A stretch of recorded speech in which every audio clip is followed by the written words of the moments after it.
All right, so this demo is kind of expanding on what we talked about yesterday. Yesterday we went through the junior drafting booklet and we drew the basic parametric part in Inventor. That's this assignment here. And before moving on to the next assignment, which is the bracket, again, the instructions on the bracket are really not very excellent. What I'd like you to do is go off of the drawing because you should have the skills now to kind of figure out how to draw this with Inventor. But before you move on to that, we need to do this part. So we need to take our parametric part that we drew yesterday and we have to put it in a layout with dimensions and fill out the title block. So I mentioned it briefly yesterday, but I'm going to go a little bit more into detail in how to do that. So this part's done, it's saved. What we're going to do is we're going to open a drawing file. Again, this is millimeters. So I go to new on the left side and make sure I select metric. We've created a part file. Now we're going to move down to the drawing file section. Oops, I don't know what I clicked. Close. Okay, I didn't open the right file type. I didn't mean to do that. Let's try that again. So new, I was trying to hit the scrolly bar. Here we go. So we want ANSI millimeter.dwg or ANSI millimeter.idw. Either is fine. They're essentially the same thing. Doesn't make a difference to me. So ANSI millimeter, because ANSI is the standard that we use for our dimensioning. Create, it defaults to a D size paper, which I think is like 11 inches by 17. We are familiar with working by 8.5 by 11 because if we are going to print any of our PDFs, our printers default to letter size paper, and it's more reasonable to put in your binder and stuff like that. So the first thing we'll do on the left bar here where it says sheet 1, we're going to right click and go edit sheet. We're going to change it from a D size sheet to an A size sheet, which is 8.5 by 11. You'll appreciate here that there's like way less sheet size options than in AutoCAD. It's much less confusing. So we go OK. Our title block is still quite large. That's fine. The next thing we'll do is we'll edit the title block. So to do that again under sheet 1, there's default border and then ANSI large. That's our title block. And then if you press the drop down arrow, there's field text. That's how you edit the text in the title block. We double click that. Let's start by changing your name. So from your computer username to your actual name. So you click that, author, and then your name, and then the little iProperties icon. If you just double click, you're not going to be able to type in here, but you have to click it and then go to the iProperties icon. And once you get into there, you can make changes. So you'll take a look on the general page. None of this needs to be changed. We'll go to the summary page. So first would be title. This one was, I think it was just like basic parametric part. That's what I'm going to call it. Subject, whatever. Author isn't DeRoche S. I'll change it to Mrs. D. I do look at your title block when you hand it in, so please make sure that you do change this to your name and the name that I know you as, not your computer ID with the period and numbers and stuff. Manager, that would be, I don't know, I'm my own manager. Your manager would be me, I guess. Company is Fraser Heights Secondary School. Oops. And then the rest of this we don't fill out. Things on here isn't particularly interesting to change. I don't think there's anything else other than our summary tab. So if we go apply and then close, it is automatically going to update the title block. So again, a little bit different than AutoCAD. AutoCAD, we had to make our own title block and then format it with our attribute definitions. Here, it comes pre-made, and then you just have to define the attribute definitions. So again, I've defined the company as Fraser Heights Secondary School. I put a title. It even put the sheet size in. It automatically does sheet 1 of 1 or 1 of 2 or however many sheets you have. It'll put the scale in once you put our project in, and then your name. So and the date. It like does all of that for you, which is really nice. So now that that's done, we're actually going to move our drawing into this sheet. Again, keeping in mind scale. So we want to use whole numbers in our scales, so like 1 to 1 or 1 to 2 or 2 to 1, or but not like 0.5 to 0.7 or something like that. So first we'll put in our base view. That's going to be like our front view. So we'll go to base. It'll link to whatever assignment you have open. I have parametric part open, and my front view happens to be the front view as per the cube. Now, if it comes in here and it's not the view that you want to be the front, you can just like rotate the cube to be whatever view that you want to be the front. I want this view as my front view, and I also want it to be over here. So next we can add our projected views. So in orthographic, we have our front view above. I just pull my mouse up and I click, and that automatically generates the top view. I pull to the right and it generates the right side. And then the additional view that we're going to put in is this like 3/4 isometric view where it shows what the finished three-dimensional product looks like. The scale here defaults to 1:1. 1:1 actually fits really nicely on the page, so we're going to stick with 1:1. When you've got all the views that you want, you just right click and go OK, and then it generates all the views.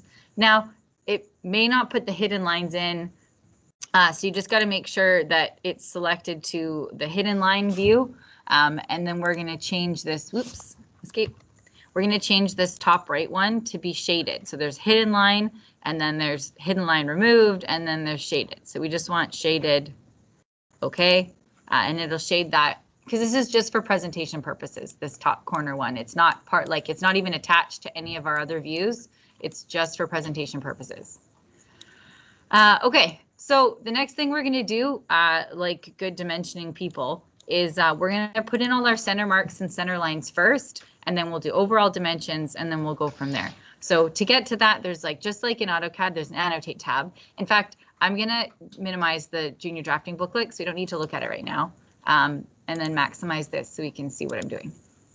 On the annotate tab, there is, next to symbols, there's center line bisector, and then center mark, and then the cluster of center marks. So first I'm going to start with center line. I'll show you the difference with center line. So center line, you go from the center of something, and you click outside the object. Center line bisector is a little bit different. Center line bisector, you click the two sides and it generates a center line in the middle. You can use whichever one you wish, does not matter to me. Either way, a center line is what you put when you're looking at the side view of a whole. So we're looking at side view of a hole that goes all the way through. We're looking at side view of a hole, and then I have two more holes here. So I'm going to use bisector again, and I'll click, and then it'll put one in for me, and click, and click. Now this is going to look a little bit different in that it's not in like red or blue, or the layers aren't different colors like in AutoCAD. That's fine. It has its own layers. That's okay. We're not going to do any notation at all or any dimensioning on this top right view. It's like simply for preview purposes. So you got all our center lines. Next, we're going to go in and add our center marks. So that's on all of our holes. Circle, circle, circle. We have 3 center marks done. Next, it's a matter of going into dimension and doing our overall dimensions. So like, I don't know, we've got overall width. This is something that some people are still struggling with for reasons like unbeknownst to me. They're handing in assignments without overall dimensions, and we're like 3/4 of the way through the semester. I'm not sure if you've been napping or what, but this is like necessary. It's the first thing I look for, so it should be the first thing you dimension. So we got all our center marks, center lines. So we got overall width, overall height, overall depth, all of the measurements that we need, and then we can just add in like the stuff that's missing. Again, we want to be eloquent with our dimensions, so using things like TYP or SYM wherever possible. There's also special dimensions. So the first one I want to highlight outside of our regular just dimension tool is hole in thread. Hole in thread, believe it or not, is for dimensioning holes. It's like a specific tool for dimensioning holes. So you click that. Let's go to our first hole here. Yes, we're going to pull through the object because it's the only way that we can dimension this hole. And come up, and it comes up with the diameter, but it also comes up with the depth. So it's telling us that this hole goes all the way through. Something that we could add to this is there's a second hole. So we would go here, it's diameter, through, and then it's typical, TYP. So that already we've told whoever's manufacturing this that there's 2 holes and that they're the same diameter. Right, there's another set of holes in the middle here. So we'll go to hole in thread. There's a hole here, we can pull up here, diameter 25 through.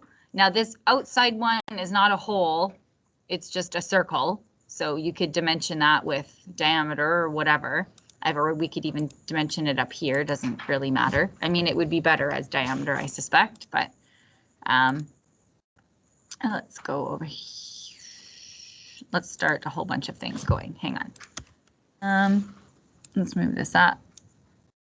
Now, there's no dimension crossing, like there's no dim break command in Inventor. So the only way you do a break is if you move the actual like text.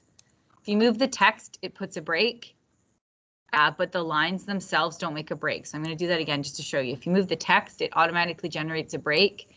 But if the lines are intersecting, it doesn't break. I'm not going to fault you for having crossing lines because you can't do anything about that. But I just wanted to point that out. The next thing would be that chamfer. There's again a special tool to dimension the chamfer.